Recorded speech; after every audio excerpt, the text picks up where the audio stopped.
hear the screams starting again even as I hang up the phone. And I know it's him, drawing me out again.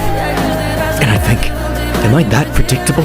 I'm tired. I've been fighting this guy for nearly 12 hours straight. I haven't had anything to eat or drink. And he's not even tired. But I am. I'm hurt, and I'm tired, and I want to go home, and I want to sleep, and I don't want to be here. And I think, can I let this one go? Can I let it be someone else's problem? Just for a minute?